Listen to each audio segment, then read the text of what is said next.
जिस देश में साइकिल से लोग नहीं पैदल जाते थे, अब लोग गाड़ी से जाते। तुम हर बिरादरी जा कुल्ला करे तो तेल महंगा ना हो तो सस्ता कहाँ से हो जाए। कोई टमाटर खाता था? क्यों 5-10 रुपए किलो तो लोग कभी नहीं खाते थे लोग। आज 10 साल से इधर आए लोग खाना शुरू कर दिए। टमाटर नहीं कोई खाता था, कोई गोभी खाता था। आज तो लोग टमाटर खाना शुरू कर दिए, गोभी खाना शुरू कर दिए।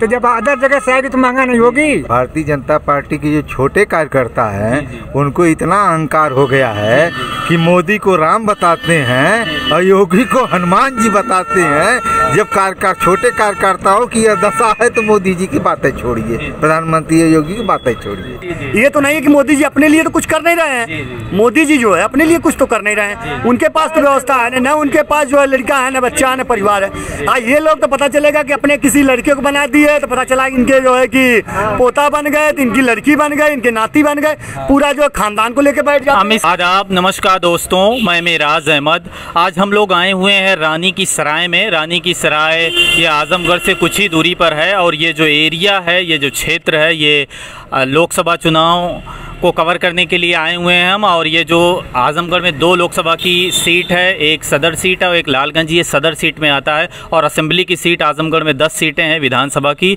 ये भी जो सीट है ये सदर में आती है। यानी दोनों सीटें सदर यानी आजमगढ़ में आती है, डिस्ट्रिक्ट में आती है। तो यहाँ कुछ लोग बैठे हुए हैं, हम एक नुक्कड़ पे आए हुए थे तो बहुत सारे लोग बैठे हैं।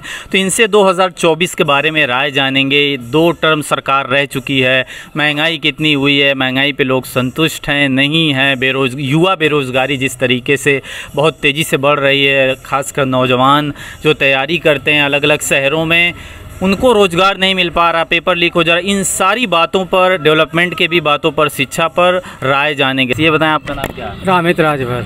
रामित राजभर, ये बताइए राजभर जी, इस बार क्या होने वाला है?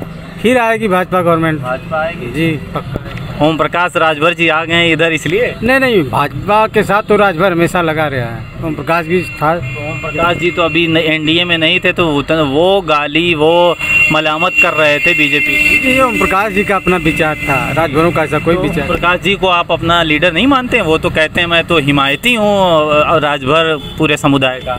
हर जात के कुछ बिरादरी के जो नेता हैं अपने आप को हर बिरादरियों को कहते ऐसी मानते, जैसा ऐसा होता नहीं है। अच्छा। हर पार्टियों में हर लोग हैं, हर बिरादरी के लोग हैं, हर का अपना अपना काम है। अच्छा, मैं ये जानना चाहूँगा आपसे कि राजभर जो समुदाय है वो भारतीय जनता पार्टी से क्यों जुड़ा है? आप पर्सनली क्यों जुड़े? आपको क्या इस तरीके की फ़ायदा या कोई ऐसी चीज़ दिख रही है जिससे आपने भारतीय जनता पार्टी को ज्वाइन किया? मैं अगर मेरी पर्सनली बात करेंगे तो मुझे इनके विचार अच्छे लगे, इनका शासन प्रशासन अच्छा लगा। इनमें भ्रष्ट माफिया, गुंडे वगैरह जो छिनैती करते थे, रोडों पे लूट होती थी, ज़मीनें कब्जा होती थी, इस तरीके का कार्य इस समय बंद है। और जो इस तरह कार्य किए भी हैं उनके खिलाफ दंडात्मक कार्रवाई हो रही है। ये देख के मुझको अच्छा लगा, इसलिए मैं अपने स्वेच्छा से इनके साथ जुड़ा हूँ। और ये महंगाई पे जो इतना ज़्यादा महंगाई है, आम जनजीवन प्रभावित हो रहा, टमाटर कितना महंगा, पेट्रोल लगातार बढ़ता चला जा रहा, ये सबसे तो आम जनजीवन प्रभावित हो रहा है ना। तो हाँ, ये आपका कहना कुछ हद तक ठीक है। इतनी बड़ी अर्थव्यवस्था है, देश को चलाना है। पहले सब्सिडी लेके विदेशों से कर्ज लेके इस देश को चलाया जाता था, जबकि सब्सिडी कम करके देश के जो टैक्स के वगैरह लेके उसका विकास किया जा रहा है। लोगों को आवास दिया जा रहा है, लैट्रिन दी जा रही है और पेंशन दी जा रही है, काफ़ी लोगों को दी जा रही है। इसमें न कोई भेदभाव कुछ भी नहीं किया जाता। और पहले भेदभाव तो किया जाता। मैंने अभी रीसेंट डेटा पढ़ा है, मध्य प्रदेश में पहले गवर्नमेंट किसकी थी? कांग्रेस की आई थी, कमलनाथ जी की गवर्नमेंट आई थी। उसके बाद फिर बाद में इसमें फूट करके ज्योतिरादित्य सिंधिया जब चले गए यहाँ पे भारतीय जनता पार्टी में, तो मैंने देखा डेटा उठा कर ये जो किसान को 2000 रुपये मिलता है, काफ़ी कांग्रेस की गवर्नमेंट के दौरान काफ़ी गिर गया था। फिर आए भाजपा आ गई तो वहाँ चालू हो गया, फिर से चल रहा है। नहीं, इस तरीके की चीज़ें हो रही हैं। नहीं, यही बात नहीं। अच्छा, जैसे आजमगढ़ की ये बात कर ले, आजमगढ़ में देख रहा हूँ सिलेक्टिव विकास हो रहा है क्योंकि 10 सीट ये समाजवादी के पास है। अरे आप कहाँ से बात कर रहे हैं? सेलेक्टिव गांव में नहीं होता। जो मुस्लिम हो, हिंदू हो, कोई भी हो, जातिगत बात नहीं कर रहा हूँ मैं। हर लोगों को उनके जैसा उनके हिसाब उनको सुविधा सरकार दे रही है, आवास दे रही है, लैट्रिन दे रही है, जो सरकार की सुविधाएं उपलब्ध हैं। अच्छा, एक लास्ट में आना चाहता हूँ आपसे कि मणिपुर में जिस तरीके से सरकार बोल नहीं रही है, तो आप इस पर क्या कहना चाहेंगे? कितनी दर्दनाक चीज़ें वहाँ से आ रही, तमाम सारी किलिंग्स हैं, डेथ हैं, वहाँ से आ ही नहीं पा रही क्योंकि वहाँ इंटरनेट शट डाउन किया गया, इस तरीके की व्यवस्था नहीं, मीडिया को वहाँ भेजा नहीं जा रहा। इस पर क्या कहना चाहेंगे? देखिए, वो आदिवासियों का इलाका है, वो आज से नहीं, पहले से इस प्रक्रियाएं चल रही थी, लड़ाई झगड़ा हमेशा चलता रहता। तो रोकने का सरकार का काम है। सरकार वहाँ मणिपुर में भी है, सेंट्रल में भी सरकार है, प्रयास कर रही है सरकार। कुछ लोग गलती कर सकते हैं, उसमें सरकार कोई इन्वॉल्वमेंट। जैसे मोदी जी आज 80 दिन हो गया, अभी 2-3 दिन पहले मानसून सत्र के पहले दिन थोड़ा सा बोला उस बात पे, वो भी जब वो नग्न निर्वस्त्र लड़की को ऐसी परेड करके कुछ लोगों ने, कुछ समुदायों ने किया था, तब उन्होंने बोला। अभी तक चुप्पी साधे हुए थे। ये तो एक पॉलिटिक्स ही है। नहीं, पॉलिटिक्स नहीं है, उसके बारे में जांच चल रही है। तो जांच के अगेंस्ट एजेंसियाँ लगी हो गया, अभी जांच कब आएगी एजेंसियाँ? चले, मैं आता हूँ दूसरे लोगों के पास। क्या नाम है आपका? सुन। अच्छा, मैं इधर से आ जाता हूँ। चले, ये बताएं आपका नाम क्या है? सुनील राय। सुनील राय जी। ये बताएं कि विकास वगैरह कुछ हुआ है? 2 बार से भारतीय जनता पार्टी की सरकार रही है। हाँ, ये विकास तो जरूर हुआ है। ऐसी बात तो है नहीं विकास हो रहा है, विकास दिखाई भी दे रहा है। जैसे बताएं आप, विकास किस तरीके का? मतलब जिस भी क्षेत्र में जाएंगे आप, विकास हो रहा है। ऐसी बात नहीं कहीं विकास नहीं दिखाई दे रहा। रह गई बात कि कुछ भी है तो चाहे आप रोड पर ही उठा लीजिए, रोड आपको दिखाई देगा। अब भी नहीं कहीं गड्ढा दिखाई दे, जिस हिसाब से गड्ढा था उस हिसाब से गड्ढा नहीं दिखाई दे रहा। दूसरी बात जो है कि विद्यालय का ही उठा लीजिए, प्राइमरी विद्यालय का ही। आज के 10 साल पहले की क्या स्थिति थी वो प्राइमरी विद्यालय पे, और आज के डेट में क्या स्थिति है वो भी आप देख सकते हैं। जो टूटी हुई छरदीवारी जो है आज तक जो बन नहीं पाई, लेकिन आज जो है बनना के आज जो है कि इसमें 10 साल के अंदर में जो कितनी तेज़ी से जो है रंगाई पेट्रोल पे सब कुछ कर रहे हैं कि नहीं कर रहे हैं। ये विकास है, शिक्षा ही मेन है। शिक्षा तो मान लीजिए आप कह रहे हैं विद्यालय बन रहा, सारी चीज़ें हो रही हैं, तो विद्यालय बनने से फ़ायदा ही क्या हुआ? जब विद्यालय करके आदमी 12 पढ़ रहा है, उसके बाद जा रहा तैयारी करने के बाद ना तो वैकेंसी जा रही, डिपार्टमेंट में वैकेंसी खाली है, रिक्त है, वो भरी नहीं जा रही है। आ भी रही है कुछ पॉलिटिकल मुद्दे से, पॉलिटिकल सोच की वजह से आ रही, कूटनीतिक वजह से आ रही है, तो वो लीक हो जा रही है, उसका निस्तारण नहीं हो पा रहा। तो विद्यालय बनाने से क्या फ़ायदा हुआ? से लीक वाला जो बात आप कर रहे हैं कि लीक हुआ, पेपर लीक हुआ है, इसी में नहीं हुआ है। इससे पहले नहीं सरकार में हुआ था। ये सरकार को कर, हमारी बातों को पूरा होने दीजिए पहले। इससे पहले नहीं लीक होता था, लीक होता था कि नहीं होता, लेकिन उस समय कार्रवाई नहीं होती थी। लेकिन आज के डेट में स्थिति है कि आज की उनके ऊपर कार्रवाई हो रही है। चाहे जो भी अगर लीक कर रहे हैं, जो भी पा जा रहे हैं, उनके ऊपर सख्त कार्रवाई की जा रही है। यहाँ तक कि ज़रूरत आने पर जो है कि बुलडोजर भी चल जा रहा है। इसीलिए कहा गया है कि बुलडोजर बाबा उनको कहा जाता है। तुरंत तो ये रिक्तियों की भर्तियां तो नहीं हो रही हैं, वो तो ठीक है, चलिए उस पर कार्रवाई हो रही है। तमाम रिक्तियों की अभी 5 साल में कोई बता दीजिए यूपी में रिक्तियां आई हों। अभी पुलिस की कहा गया है कि आ रही है इसी महीने में, लेकिन आई नहीं, अभी तक उसका एडवर्टीजमेंट जारी नहीं किया गया ऑनलाइन। बच्चे तैयारी कर रहे हैं इलाहाबाद की, आए कोई वैकेंसी मैं फिल करूं, कोशिश करूं। भाई वो शिक्षित बेरोजगार है, शिक्षा ले रहे हैं 4 साल से 5 साल से, ये बहुत बड़ी समस्या है। देखिए, समस्या का कारण हर जगह हमारे यहाँ ही नहीं पड़ा हुआ है, हर जगह पूरा का समस्या का कारण। समस्या का कारण का मतलब हो गया जो है कोरोना। सबसे ज़्यादा जो है पीछे ले जाने वाला जो है कोरोना की जो है बहुत ज़्यादा डैमेज किया है। ऐसी बात नहीं है कि नहीं करना नहीं चाह रही थी सरकार करना चाह रही थी, लेकिन हर जगह की स्थिति ये बन गई। कोरोना हमको जो है सबसे 10 साल पीछे कर दिया। अब रह गई बात कि सरकार जो है, सरकार भी इस पर ध्यान दे रही है। ऐसी बात नहीं कि सरकार नहीं ध्यान दे रही है, विशेष ध्यान है, लेकिन चूंकि करने में थोड़ा सा टाइम तो लगेगा ही। जब बिगड़ी हुई अगर घर की मान लीजिए व्यवस्था, अगर गार्जियन नहीं अगर आता है, तो फिर जो अगर व्यवस्था डैमेज हो जाती है तो उसको बनाने में टाइम लगता है। और मणिपुर पर भी सरकार काम कर रही है। मणिपुर पर भी, मणिपुर पर एक चीज़ बता दें, अभी आपको हम बता दे रहे हैं, ऐसी कार्रवाई होगी कि उनके 7 पुस्त याद करेंगे। ये जान लीजिए, सरकार ऐसी बात नहीं, चुप नहीं बैठी है। रह गई बात कि लोगों को देखने का समझ में नहीं आ रहा है, लेकिन सरकार उसको बहुत गंभीरता से ली है। चाहे वो गृह मंत्री हो, चाहे वो रक्षा मंत्री हो, उन लोगों तक को ये मामला मालूम है। और जो सरकार ऐसी कार्रवाई करने जा रही है कि जो कि शायद उनके 7 पुस्त याद रखेगा कि दोबारा ऐसी हरकतें नहीं होंगी। 3 महीना होने वाला है, अभी तक तमाम किलिंग्स, डेथ आ रही है। एक एमएलए थे, वो कुकी समुदाय से बिलोंग करते हैं, वो दिल्ली में 2 महीने से हॉस्पिटलाइज हैं। अभी उसकी 2 दिन पहले इंडिया टुडे ने रिपोर्ट ब्रेक किया है इसको, राजदीप सरदेसाई ने। बताइए वो बहुत बुरी स्थिति में, ना तो भारतीय जनता पार्टी, वो भारतीय जनता पार्टी के एमएलए, मैं ये भी आपको बता दूं, ना तो एक भारतीय जनता पार्टी के सेंट्रल के लीडर गए, एन बीरेन सिंह मणिपुर के मुख्यमंत्री हैं, वो भी एक बार फ़ोन किए तो उनकी वाइफ ने कहा। अभी बताइए आपके पार्टी के एमएलए इस तरीके का ध्रुवीकरण, और आप कह रहे हैं कि उस पर सरकार बहुत गंभीरता से काम कर रही है। गंभीरता से ली है सरकार, हम आपसे बता दे रहे हैं ना कि गंभीरता से ली है सरकार, कार्रवाई भी हो रही है। लेकिन फिलहाल रह गई बात कि जिस हिसाब से कार्रवाई होनी चाहिए, हम बता रहे हैं ना आपको कि थोड़ा सा टाइम और दीजिए, उसके बाद देखिए क्या कार्रवाई होती है, आप लोगों को भी मालूम पड़ जाएगा कि कार्रवाई हुई है। ऐसी बात नहीं कि कार्रवाई नहीं होगी, कार्रवाई तो होगी, चाहे जो भी दोषी होगा, चाहे वो पक्ष का होगा चाहे विपक्ष का होगा, जो भी दोषी होगा उनके ऊपर कार्रवाई होगी, इसमें कोई दाग नहीं है, लो लपेट की बात नहीं हो रही है। अच्छा, ये हिंदू मुस्लिम की पॉलिटिक्स ये जो हो रही है, इस पे आप क्या कहना चाहेंगे? ये होनी चाहिए? जैसे तमाम दुनिया की जो कंट्रीज़ रही है, अगर वो मेजॉरिटेरियन गवर्नमेंट रही है या मेजॉरिटी की तरफ, बहुलवाद की तरफ गई है, तो वो देश जो है उसका डेमोक्रेटिक स्पिरिट जो है, लोकतांत्रिक अस्तित्व है, जो ख़त्म होता चला गया है। ये एक इतिहास रहा है, हिस्ट्री रही है। तो जिस तरीके से यहाँ हो रहा है, एक समुदाय के खिलाफ इस तरीके की चीज़ें हो रही हैं, ये होनी चाहिए नहीं होनी चाहिए, आप बताएं। अच्छा, ये एक चीज़ आप हमको बता दीजिए कि जो आप कह रहे हैं हिंदू मुस्लिम की पॉलिटिक्स हो रही है, आपने कह दिया, आपने कह दिया कि हिंदू मुस्लिम की पॉलिटिक्स हो रही है। हाँ, अच्छा ये चीज़ हमको बता दीजिए किस चीज़ में हिंदू मुस्लिम की पॉलिटिक्स हो रही है?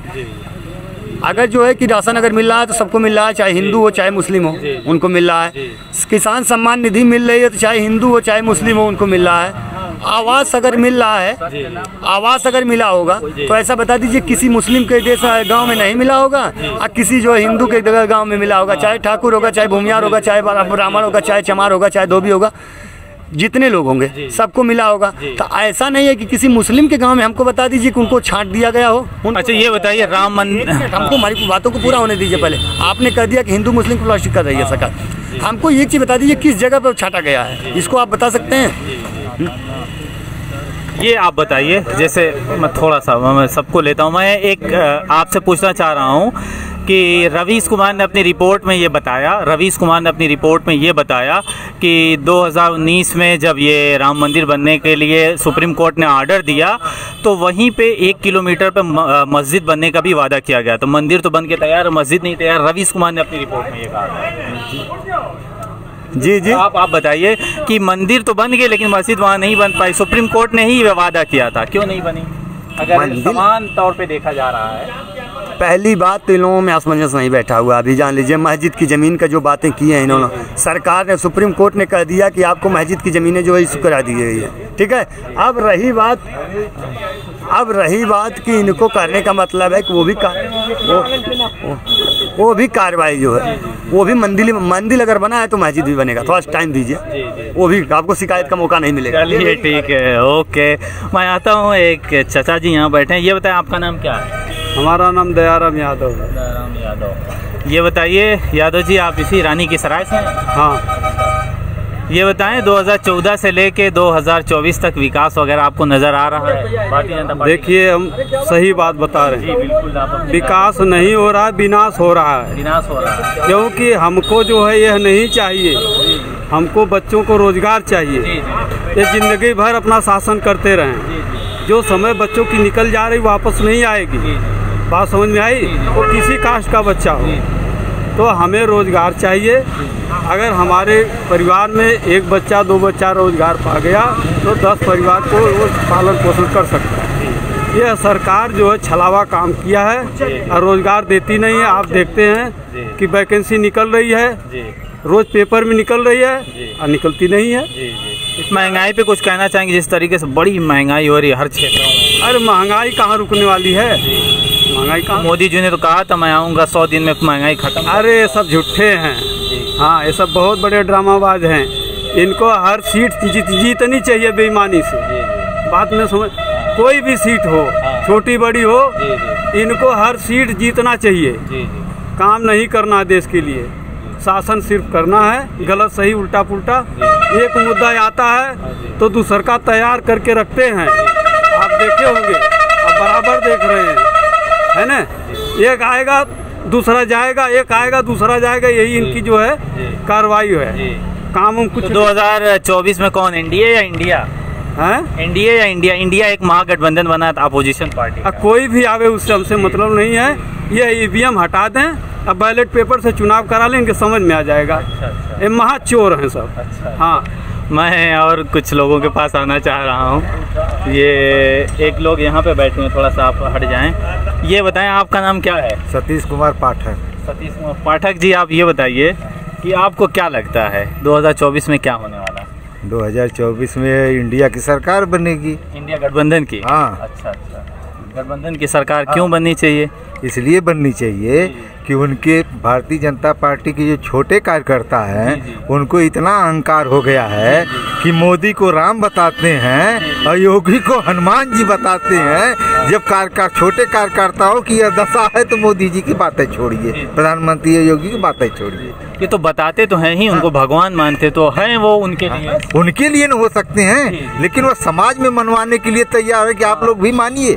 हाँ, और विकास की दृष्टिकोण से आप देखेंगे तो कुछ जैसे दो बार रही है भारतीय जनता पार्टी की सरकार, एनडीए की पूरा मिक्स, तो विकास वगैरह किसी क्षेत्रों में आपको नौकरी, बेरोजगारी के मामलों में, सड़क है, शिक्षा है, महंगाई है, कुछ लग रहा है हुआ है? ऐसा है कि सड़क के मामले में तुमको दिखाई देता है कि सड़क के मामले में काम हुआ है, लेकिन नौकरी नाम मात्र दिए हैं।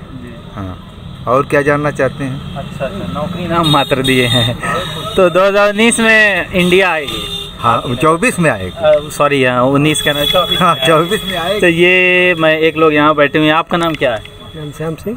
घनश्याम सिंह, ये बताइए क्या होने वाला 2024 में? बीजेपी आएगी। बीजेपी आएगी? क्यों बीजेपी आएगी भाई? बस आएगी, 2 बार रह चुकी है।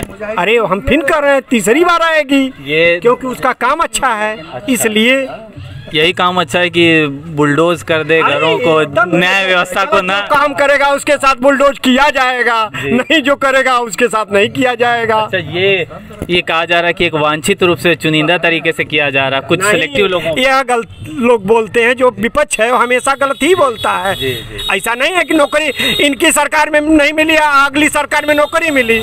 हम लोग भी बेरोजगार हुए हैं, अगली ही सरकार में थे, क्योंकि उस समय सपा थी, उस समय बसपा थी। हम लोग कैसे इलाहाबाद से बेरोजगार आ गए? तो आज जा रहे हैं तो क्या हुआ? जनसंख्या बढ़ रही है, ये नहीं दिख रहा है किसी को, बस बेरोजगारी दिख रही है। पहले अपने जनसंख्या पे नियंत्रण करिए, तब ना। तो जैसे बेरोजगारी का मामला है वो तो होना ही चाहिए। मोदी जी ने तमाम वादे किए थे, कह रहे थे कि मैं आऊंगा तो बेरोजगारी दूर कर। दे भी नहीं रहे। प्राइवेट कितनी नौकरियां दिए हैं, अभी जल्द में ही दिए हैं, बुला के दिए हैं, अब कैसे दिया जाएगा? प्राइवेट में नौकरियां प्राइवेट कंपनी देगी कि मोदी जी? देखिए, अभी जितनी जनसंख्या है उस आधार पे सरकारी नौकरियां नहीं हो पाएंगी। 10,000 सरकारी नौकरी जो एनएम का भी की है, जस्ट ज्वाइनिंग करवाए हैं, अभी ज्वाइनिंग भी कुछ लोगों की बाकी है, जो नियुक्ति पत्र मिल रहा है। ये इतने बड़े देश, जो इतनी बड़ी पॉपुलेशन वाला देश है, हर साल बोले तो 2 करोड़ नौकरी मिलेगी, 10,000 दे के कौन सा उपकार कर दे? स्थिति क्या हर साल ये स्थिति बताए थे कि जो कोरोना इकट्ठा आ जाएगा पूरे विश्व पे? कोरोना के पहले ही क्या थी, इसको बताएंगे कोरोना की स्थिति क्या थी? उससे पहले कुछ थी कोरोना की स्थिति? कोरोना की स्थिति पे आ रहे हैं, चाचा के पास आ रहे हैं, चाचा के पास मैं जा रहा हूँ। कोरोना की पहले ही 2 करोड़ हर साल नौकरी दी गई थी, आप बताइए। पहले नहीं दी? अरे भाई बता तो रहे हैं, 14 से लेकर बता दीजिए, उससे पहले कितना दिए थे लोग? वो बेरोजगार नहीं थे। ये तो मोदी जी वादा किए थे। तो मोदी जी वादा किए, मोदी जी वादा को कर रहे हैं ना। ये तो नहीं है कि मोदी जी अपने लिए तो कुछ कर नहीं रहे हैं। मोदी जी जो है अपने लिए कुछ तो कर नहीं रहे हैं। उनके पास तो व्यवस्था है ना, उनके पास जो है लड़का है ना, बच्चा है ना, परिवार है। हाँ, ये लोग तो पता चलेगा कि अपने किसी लड़के को बना दिए तो पता चला इनके जो है कि पोता बन गए, तो इनकी लड़की बन गए, इनके नाती बन गए, पूरा जो खानदान को लेकर बैठ गया। अमित शाह के बेटे को जानते हैं आप? हाँ, अमित शाह के बेटे को जानते हैं। वो क्या है जानते हैं? क्या है? राजनीति में है। राजनीति में नहीं, राजनीति में है। मैं आपसे पूछ लिया, राजनीति में इतने बड़े पद पे है वो, क्रिकेट बोर्ड का चीफ पे नहीं रह सकता है जी। नहीं रहेगा, नेपोटिज्म नहीं है, ये बताइए। भाई भतीजावाद नहीं जैसा? अरे भाई भतीजा कहाँ से वाद है भैया? अनुराग ठाकुर को बताए, उनके पिताजी क्या थे? अच्छा, अनुराग ठाकुर मेहनत करके नहीं आए हैं जी, तो वो बूथ स्तर से आए हैं बड़े भाई, वो बूथ स्तर से आए। उनको देख लीजिए। पंकज सिंह का आप उदाहरण देंगे अभी कि राजनाथ सिंह के लड़के क्या है? बिल्कुल बिल्कुल। मैं बता दूं, राजनाथ सिंह के लड़के जो है बूथ स्तर से गए हैं जी जी। अब वो जो है अखिलेश यादव की बात कर लेंगे, राहुल गांधी की बात कर लेंगे, बता दें कैसे बूथ पर गए हैं वो। जी जी। किसी बूथ का बता दें, नाम बता दें वो लोग। जैसे इसका मतलब आप कह रहे हैं वो अयोग्य है, उनके अंदर योग्यता नहीं, राहुल गांधी के अंदर या अखिलेश यादव के अंदर? अगर अयोग्यता नहीं होती, अगर अयोग्यता होती अगर तो बताइए, जनता उनको जो है, उनको जनता जो है छोड़ती नहीं, उनको जनता जो है दोबारा सत्ता में आने की मौका देती, उनको सत्ता में जो है जनता दोबारा आने की मौका देती। जो वही अखिलेश यादव हैं जिन्होंने कहा कि मैं पढ़ कर आया हूँ, मुझे भी परीक्षा देने का टाइम दिया जाए, अब पास फेल जो है कि रिजल्ट आने के बाद पता चलेगा। अब वो रिजल्ट आ गया, उनका पहला रिजल्ट आया तो मान लिया गया, दूसरा रिजल्ट आ गया 17 में, उसको मान लिया गया। एक मिनट, दूसरा रिजल्ट 17 में देख लिया आपने, तीसरा रिजल्ट जो है कि 22 में देख लिए, 19 में देख लिए। भैया किस किस रिजल्ट का? अच्छा, अरे ये कर्नाटक में जो हुआ ये है, कर्नाटक की तो हमेशा होता रहता भैया, क्या सरकार हमेशा जो आती है जाती है पलटी होती रहती है। अगर हुआ है तो उससे कार्रवाई, वो ऐसी बात नहीं हो सकती। नहीं, वो मैं नहीं कह रहा हूँ, मणिपुर के कर्नाटक में सरकार कांग्रेस की बनी है। हाँ, कर्नाटक में सरकार बनी है, हाँ, जनता ने वहाँ का विश्वास किया कांग्रेस पे। जी, कांग्रेस पे जनता ने विश्वास किया। अच्छा, मैं ये आपसे ये पूछना चाह रहा हूँ कि ये बताइए, ये जो दुर्गा प्रसाद यादव का क्षेत्र आता है सदर में, इन्होंने कुछ विकास करवाया है? ये 7-8 बार से यहाँ से विधायक चुने जाते हैं हर बार। ये है कि जमीनी काम कुछ नहीं है, बस मानी काम है सब, बस जाके न्योता करना इनको आता है और कुछ नहीं। और वो भी बिरादरी कुछ चुनिंदे लोग हैं जो कि और जातियों में वहाँ भी जाते हैं। यही है। जैसे अभी ये भाई साहब कह रहे थे कि अगर अच्छा काम ना होता तो लगातार 8-9 बार। देखिए, यहाँ जातिवाद की राजनीति है, यहाँ यादवों का बाहुल्य क्षेत्र है, इसलिए उनको आना है। अब विपक्ष हमेशा, जैसे हमारे घर में ही हम बीजेपी में हैं तो हमारा घर कहेगा कि बगल वाला कहेगा कि नहीं वो रही हम ना रहो, तो इस बहाने भी पा जाते हैं, या और जाके भी उनके यहाँ सकता है, भले वो काम करे या न करे। मोदी जी ये जातिवाद की राजनीति नहीं करते? नहीं, कहीं कोई भी राजनीति नहीं करते ऐसा। मैं एक चाचा जी हैं, उनसे पूछना चाहता हूँ, आपका नाम क्या चाचा जी? थोड़ा सा आप इधर आ जाएं तो ठीक होगा। आपका नाम क्या है? रामोदित यादव। रामोदित यादव। रामोदित यादव, हाँ जी। ये चाचा जी ये काफ़ी देर से यहाँ बैठे हुए थे, ये भी बात तमाम लोगों की सुन रहे थे। आपकी इन सारे मुद्दों पे क्या राय है? 2024 में क्या होने वाला है? ये देखिए सर, जब से ये लोग आए हैं तब की बात बता रहा हूँ कि मेरे जो समझ में है, 2 काम इन लोगों का सही मैं देखा हूँ।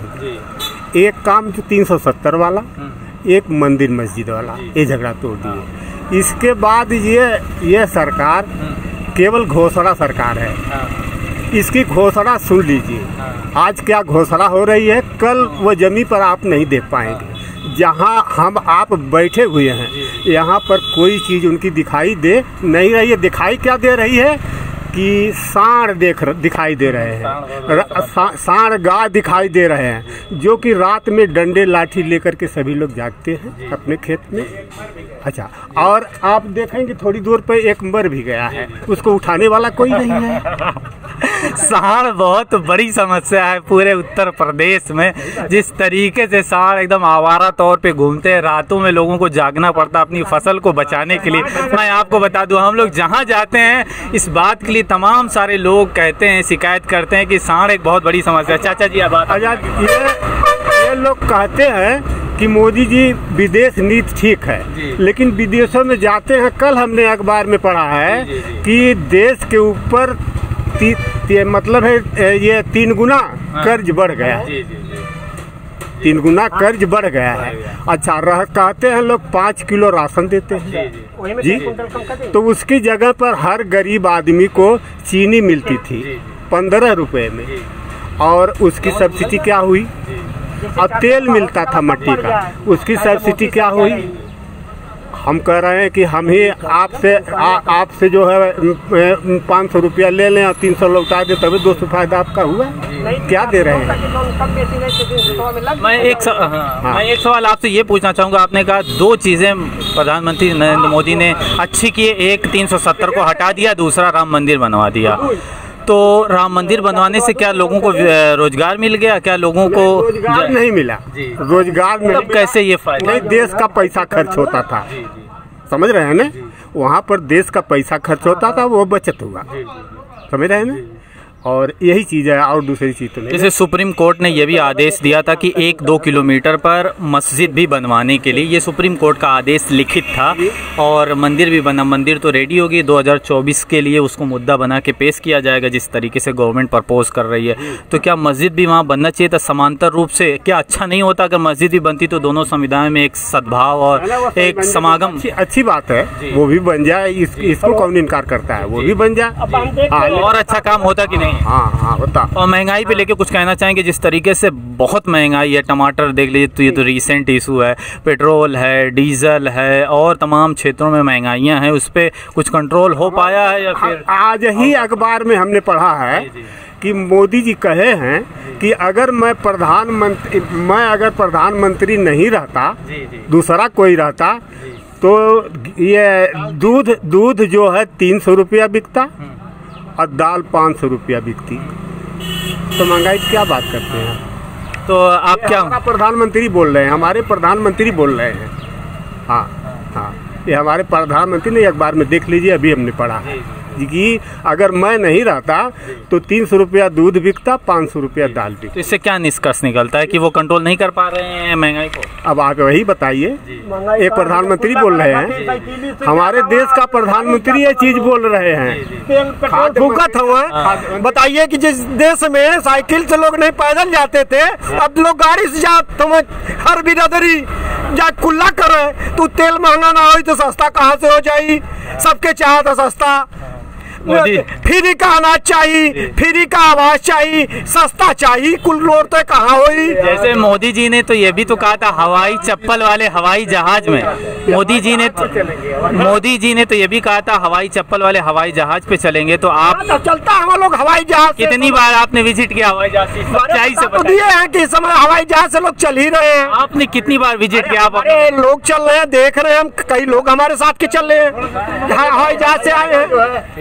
हवाई पट्टी को हवाई अड्डा बनाया जा रहा है, उसके बाद हवाई चप्पल से ही चलने वालों की व्यवस्था की जा रही है, उसके लिए जा रहे। ये दूसरी बात, हमारे मूर्त भैया ने जो एक बार कहा है कि एक भी काम दिखाई नहीं दे रहा है। सबसे बड़ा विश्वविद्यालय जो है ये बन रहा है, क्या इनसे ये पूछा जाए कि जो है क्या उससे पहले इन्होंने 10-10 सीट लेकर गए हैं? क्या अखिलेश यादव या माननीय मुलायम सिंह यादव ने दे दिए हैं क्या आज तक?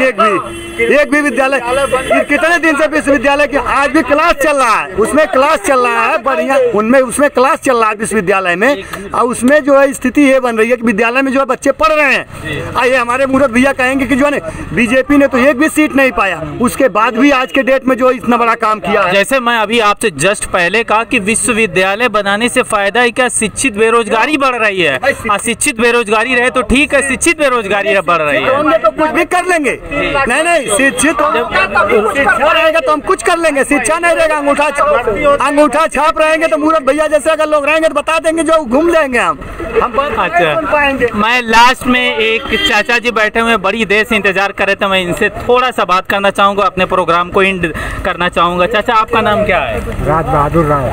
राज बहादुर राय। राज बहादुर राय जी, ये बताइए 2024 में क्या माहौल बन रहा है?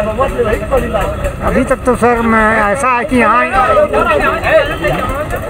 जो ये गठबंधन की सरकार की बात जो सुनी जाती है, हम लोग तो नाम ही नहीं जानते कि गठबंधन क्या चीज है। आज तक तो कोई जानता ही नहीं गठबंधन क्या है। हाँ, जब आप मोदी फाइड हो गए तो गठबंधन का नाम कैसे जानेंगे? हाँ, नहीं, हम मोदी के आदमी नहीं है, बाकी तो गठबंधन कौन जानता है? कोई बता दे गठबंधन क्या हुआ। अब किस लिए नहीं जानता, ये भी तो आपको जानना चाहिए। न्यूज भी देखता हूँ, जब न्यूज और पेपर वाले दिखाई नहीं रही उस चीज को, सिर्फ सरकार की चीजों को दिखा रहे तो कहाँ से आप देखें? अभी मैं गौड़ा बोले हैं कि देखिए मैं अपने बल पर लड़ूंगा, अखिलेश बोलते मैं अपने बल पर लड़ूंगा, मायावती बोलती मैं अपने बल पर लड़ूंगा, गठबंधन कहाँ? किसका गठबंधन है भाई? गठबंधन 26 दलों का हुआ है, इंडिया जिसका नाम है, मायावती जिसमें नहीं है, गठबंधन हुआ है, उस पर काम चल रहा है। अभी आप ये बताइए, आप महंगाई पे कुछ कहना चाहेंगे? जिस तरीके से महंगाई तो हमेशा रही है, कोई रोक नहीं पाएगा इसको। लेकिन मोदी जी ने कहा तो मैं 100 दिन के अंदर रोक दूंगा। यही स्मृति ईरानी सिलेंडर कंधे पे लेके घूम रही थी, चीनी को लेके कह रही थी कि मैं 15 लाख के कर दूंगा, जो 35-40 थी। हुआ ये नहीं, कतई कोई नहीं कर पाएगा, तो राजनीति के लाभ के लिए लोग बोल जाते हैं। हाँ, ये राजनीतिक लाभ के लिए कंट्रोल नहीं कर पाएंगे। जी, कंट्रोल नहीं कर पाएंगे। तो फिर इसके लिए कौन जिम्मेदार है, आम जनता या सरकार? आम जनता जिम्मेदार है। महंगाई के लिए भी आम जनता पूरा आम जनता जिम्मेदार है। तो क्या करें महंगाई के लिए, वो कैसे रोक सकते हैं? यहाँ से पहले 5 साल पहले कौन टमाटर खाता था? इस समय जी कोई टमाटर खाता था? क्यों 5-10 रुपए किलो तो लोग कभी नहीं खाते थे लोग। आज 10 साल के इधर आए लोग खाना शुरू कर दिए। टमाटर नहीं कोई खाता था, कोई गोभी खाता था। आज तो लोग टमाटर खाना शुरू कर दिए, गोभी खाना शुरू कर दिए। तो जब अदर जगह से आएगी तो महंगा नहीं होगी। अच्छा, ये जो हिंदू मुस्लिम की पॉलिटिक्स पे आप कुछ ना चाहेंगे, कुछ कहना चाहेंगे? मेरा गांव में 8,000 आबादी मेरे गांव की है। अब मेरे यहाँ कोई सा नहीं तो हिंदू मुस्लिम राइट ने कोई बवाल नहीं, SC ST का कोई बवाल ही नहीं है। हमारे यहाँ कोई बवाल नहीं है और न कोई नेतागिरी किसी की ढंग की है। सब लोग सामान्य ढंग से रहते हैं, सब लोग सामान्य हैं। जी हमारे यहाँ कोई बात नहीं है। और इस तरीके की पॉलिटिक्स होनी भी नहीं चाहिए। नहीं होनी चाहिए, नहीं होनी चाहिए, कतई नहीं। अच्छा, और ये जो बुलडोजर की पॉलिटिक्स है, जुडिशरी को ध्यान नहीं दिया जा रहा है? नहीं, ये तो मतलब ये क्या अपराधियों को भयभीत करने के लिए या तो करना जरूरी है। जो क्रिमिनल्स हैं, जिनका पैसा है, उनके साथ इस तरह का व्यवहार करना अति अनिवार्य है। और दूसरी चीज यह है कि उसी के साथ किया जा रहा है कि जो बुलडोजर उस जगह लगाया जा रहा है जो अवैध ढंग से निर्माण किए गए हैं, जो गलत ढंग से किए गए हैं, उस जगह पर चलाया जा रहा है। कहीं परमिशन नहीं के लिए बनवाया गया, कोई GS पर कब्जा कर लिया है, ऐसी जगहों पर बुलडोजर का उपयोग किया जा रहा है। आपका नाम क्या है चाचा? नितिन कुमार पांडे। अच्छा, ये बताइए पंडित जी कि 2 टर्म हो गया है मोदी जी का, कुछ विकास वगैरह आपको लग रहा है? विकास तो भाई हर क्षेत्र में हुआ है। हाँ, हर क्षेत्र में विकास हुआ है, कार्य हुआ है। परेशानी है, जैसे महंगाई की परेशानी है, तो ये पूरी दुनिया में है, केवल भारत में ही नहीं है, पूरी दुनिया में है। तो ये बता करके कि पूरी दुनिया में, जैसे मोदी जी आए थे 2014 में, पहला ही उनका कथन था, ये UPA गवर्नमेंट को, कांग्रेस गवर्नमेंट को एलिगेशन लगाते थे, आरोप की डॉलर 70 है, 80 है, मैं आऊँगा तो रुपए के बराबर कर दूंगा और 100 दिन के अंदर महंगाई कम कर दूंगा। तो ये जो वादा था, कहाँ कुछ कामयाब हो पाया, सफल हो पाया? देखिए, चुनावी बातें अलग होती हैं, सत्ता में उसको क्रियान्वित करना अलग बातें होती है। राजनीति में रहने के लिए हर प्रकार के तरीके लोग अपनाते हैं, लेकिन राजनीति को अगर छोड़ दिया जाए, जैसे उन्होंने राजनीति में जो वायदा किया था कि हम ऐसा करेंगे, तो कार्य कठिन है, इतना आसान नहीं है। उसी में एक चीज़ यह भी हम मान सकते हैं कि 2014 से पहले जो है भारत 10वीं अर्थव्यवस्था में था, इसमें हम 5वीं पर पहुँचे। अभी कल परसों कह रहे थे कि हम अगले साल भर 2 साल के अंदर हम तीसरी अर्थव्यवस्था लाएंगे। तो थोड़ा उसमें कठिनाई है। और आपकी बात सही है, महंगाई है, लेकिन इस सभी लोग इससे त्रस्त हैं। जैसे महंगाई पे नियंत्रण करना किसका काम है? आम जनता करेगी कि सरकार ही तो करेगी? जैसे उन्होंने वादा किया था तो कुछ तो उस पे कार्य करते, तब तो क्रियान्वयन होगा कि सिर्फ वादा करने से हो जाएगा? नहीं, वादा करने से नहीं होगा, कार्य करने से ही होगा। कार्य कर भी रहे हैं, लेकिन अर्थव्यवस्था का जाल इतना घना है कि उसको समझ पाना सबके बस की बात नहीं, सामान्य आदमी नहीं समझ पाएगा अर्थव्यवस्था को। अच्छा, ये जो बेरोजगारी बड़े चरम सीमा पे, युवा बेरोजगारी खास तौर पर हम लोग कवर करते रहते हैं आसपास के इलाहाबाद से युवा, मैं इस बात को हर जगह पे उठाता हूँ। इलाहाबाद से बहुत सारे युवा 2-3 लाख तैयारी करते हैं, दिल्ली में, अलग अलग शहरों में पढ़ने के बाद, डिग्री करने के बाद 4-4, 5-5 साल तैयार, क्या पता वैकेंसी ही नहीं आती है, वैकेंसी आती है तो पेपर लीक हो जाता है। तो इस इशू पे कहाँ एड्रेस कर पा रही है गवर्नमेंट, कहाँ इसका कुछ निस्तारण हो पा रहा है? रोजगार एक बहुत बड़ी समस्या है जी, क्योंकि शिक्षित लोग बेरोजगार ज़्यादा हैं, अशिक्षित भी हैं, ऐसा नहीं है, दोनों लोग बेरोजगार हैं। सरकार को इस पर प्रयास करना चाहिए। हाँ, कोशिश करना चाहिए। सरकार कोशिश कर रही है, लेकिन जिस अनुपात में होना चाहिए उस अनुपात में। ये पेपर लीक पे क्यों सारी चीजें हो जा रही? पेपर लीक हो जा रहा है, सरकार कह रही हम व्यवस्था को इतना टाइट किए हुए हैं। लोगों की मानसिकता ही गलत है। जी। अगर इंसान चोरी करने के लिए तैयार है तो आप उसके लिए क्या व्यवस्था करें? अगर लोग बीजेपी को वोट ना करें, बीजेपी का सपोर्ट ना करें, तो उनकी मानसिकता ही गलत है। मैं मानसिकता को नहीं कहा, मैंने कहा क्या कि अगर शिक्षित वर्ग जिस स्कूल पर सेंटर जा रहा है, अगर उस स्कूल के लोग अगर ये गलत कार्य न करें तो कैसे पर्चा लीक हो जाएगा? सरकारें नहीं करती हैं, ये लोग करते हैं। अच्छा पंडित जी, मैं लास्ट क्वेश्चन आपसे पूछना चाहूँगा दूसरे लोगों के पास जाने से पहले। ये जो बुलडोजर पॉलिटिक्स उत्तर प्रदेश में बड़ी तेज़ी से हावी हो रही है, और कहा यह जा रहा है कथित तौर पे कि कुछ सिलेक्टेड लोगों यानी चुनिंदा लोगों पर ही ये कार्रवाइयाँ की जा रही हैं गुंडा माफिया के नाम पे। तो ये जो जुडिशरी को, न्याय व्यवस्था को, न्यायपालिका को मद्देनज़र नहीं रखा जा रहा है, विधिक कानूनी तरीके से नहीं किया जा रहा, तो इससे आप कितना सहमत है? बुलडोजर पॉलिटिक्स होनी चाहिए, नहीं होनी चाहिए? देखिए, जिसके ऊपर चल रहा है वो इसके खिलाफ कोर्ट में नहीं जा रहा है, क्योंकि वो जान रहा है कि मैं स्वयं गैर कानूनी हूँ। और जो कानूनगत है, जो न्याय संगत है, उसके खिलाफ ऐसा कुछ भी कार्रवाई नहीं है। यह एक समाज में एक कह सकते हैं कि अपराधियों और भूमाफियाओं के खिलाफ जो है एक भय उत्पन्न करने का एक संसाधन बन गया है। और इस कहा न जाए, अभी कुछ दिन पहले अमेरिकी ये फ्रांसीसी संसद में एक सांसद ने कहा कि हमारे यहाँ भी यह व्यवस्था अपनाई जानी चाहिए थी। तो ये तो तब आप सुप्रीम कोर्ट और ये जो हाई कोर्ट है, तमाम न्याय व्यवस्था, इसको तो फिर आप बंद ही कर। मैंने तो ये कहा ना कि किसी भी जिसके खिलाफ भी कार्रवाई हुई, किसी ने भी अभी न्यायपालिका का दरवाजा नहीं खटखटाया है।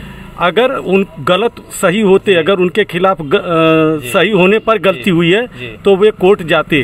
और अगर कुछ लोग गए भी थे, ऐसा नहीं है कि गए थे, उन्होंने न्यायपालिका में अपने तर्क रखे, लेकिन वो न्यायपालिका को संतुष्ट नहीं कर पाए। तो न्यायपालिका ने कहा कि सरकार जो अपना कार्य कर रही है वो कर रही है। अच्छा, एक लास्ट क्वेश्चन मैं पूछना चाहूँगा। हिंदू मुस्लिम की जो पॉलिटिक्स खेली जा रही है भाजपा की तरफ से, ये कहा जा रहा है कि मेजॉरिटी का तुष्टीकरण है, यानी बहुलवाद का तुष्टीकरण किया जा रहा है, इससे सहमत है? ये तो आपसी तनाव पैदा कर रहा है, आपस में एक क्लैश पैदा कर रहा है कम्युनिटी के बीच। वहाँ से दिल्ली से ऐलान होता है, लखनऊ से ऐलान होता है, जो आसपास के गांव के क्षेत्र के लोग रहते हैं, आपस में बताया जा रहा है कि उनके बीच जो एक सद्भाव है, एक अच्छा समागम है, मेल है, वो उसमें जोखिम पैदा हो रहा है, उसमें एक दूरी बढ़ रही है, आइसोलेशन हो रहा है। मेरे विचार से ऐसा कुछ नहीं है, क्योंकि भाजपा अगर 10 साल के अंदर सत्ता में आई है तो देश के विभाजन के समय वो नहीं थी। और अभी कल ही मैं न्यूज़ में देख रहा था कि इस कश्मीर में लाल चौक पर पहली बार 34 साल में मुहर्रम का जुलूस निकल रहा है। तो हिंदू मुस्लिम ये भेदभाव नहीं है, ये भेदभाव केवल राजनीतिक विचारधारा वाले लोग कर रहे हैं और समाज में इसको लड़ा रहे हैं। और दोनों पक्ष की जनता शिक्षित है, उसको समझ रही है, और इन लोगों के इन प्रोपगंडा से वो धीरे धीरे हट रही है, और सभी लोग एकजुट एक भारतीय होकर के। ये जो कहा जा रहा है कि भ्रष्टाचारी, मोदी जी तो आए थे, कह रहे थे कि भ्रष्टाचारियों को मैं सबको बार के अंदर, जेल के अंदर डाल दूंगा। तो अभी तो सब भ्रष्टाचारियों को अंदर कर रहे हैं, उनको एकदम वॉशिंग पाउडर की तरह धुल दे रहे हैं। अजीत पवार देखिए कितना 100 करोड़ का घोटाला है, अब ये कहाँ तक सही है बताइए आप? ये गलत है। मैंने आपसे पहले क्या कहा कि राजनीति, अटल जी सत्ता में थे तो उन्होंने कुछ कहा कि मैं ऐसी कुर्सी को उंगली से भी छूना पसंद नहीं करूंगा जिस पर भ्रष्टाचार का दाग लगा हो। 10 साल सत्ता से बाहर हो गए, आप सत्ता में रहेंगे तभी कुछ कर पाएंगे, नहीं है तो कुछ नहीं कर पाएंगे। तो थोड़ा बहुत तो लोगों को करना पड़ेगा। राजनीति हमारे देश की उतनी स्वच्छ नहीं है जितनी होनी चाहिए, गंदगी है। तो स्वच्छ करने के लिए आए थे मोदी जी। तो मैं आता हूँ एक दूसरे लोगों पर। आपका नाम क्या है? हमारा नाम अजीत का है। अजीत जी, मैं थोड़ा सा मुड़ जाता हूँ। ये बताएं अजीत जी कि 2014 से लेकर 2024 तक 2 टर्म हो गया है मोदी जी का, विकास वगैरह किस पैमाने पर हुआ आप बताना चाहते हैं? विकास तो हमारे समझ से देखने में आप सभी लोग देख ही रहे हैं कि चारों तरफ चौतरफा विकास दिखाई दे रहा है। हमें तो नहीं दिख रहा है। आपको नहीं दिख रहा है, लेकिन हम तो देख रहे हैं। चारों इधर रोड बन रहे हैं, कहीं जो है ओवर ब्रिज, कहीं कुछ, यही सब चल रहा है। रोड के क्षेत्रों में विकास हुआ है, इससे इनकार नहीं किया जा सकता भारतीय जनता पार्टी की भी गवर्नमेंट में। लेकिन ये जो संप्रदायवाद की राजनीति हो रही है, डिवीजिव पॉलिटिक्स हो रही, बांटने की, इस पे आप क्या कहना चाहेंगे? ये तो आम विरोधी पार्टी हो चाहे और नेता लोगों का एक सरूफा है ये भड़काने का जो है। अब वो भी अपना उठाते हैं, हम इधर से लोग भी उठाते हैं, तो अपना अपना लोग रखते हैं। अब उसको कौन कितना गंभीरता से लेता है, अब उस पर निर्भर करता है ना, ऐसा कुछ थोड़ा न है। बुलडोजर की पॉलिटिक्स से आप कितना सहमत? बुलडोजर एक भय पड़ने की या पॉलिटिक्स नहीं है, यह समाज को भयहीन बनाने के लिए जो है बुलडोजर का प्रयोग कर रहे हैं। तो कुछ समुदाय के लोग तो इससे भयभीत हो रहे हैं। कहा जा रहा है ये सिलेक्टिव तरीके से किया जा रहा है, चुनिंदा तरीके से। अब वो इसे कैसे कहा जाए, किसी ऐसे व्यक्ति पे तो बुलडोजर नहीं चला जो मतलब किसी कार्य में बाधा डाला मैंने न डाला हो या बाधित किया हो ऐसा। जैसे मैं 2 नाम लेना चाहूँगा, जौनपुर के धनंजय सिंह हैं और ब्रजेश सिंह हैं, उन पे तो कोई इस तरीके की कार्रवाई नहीं हुई।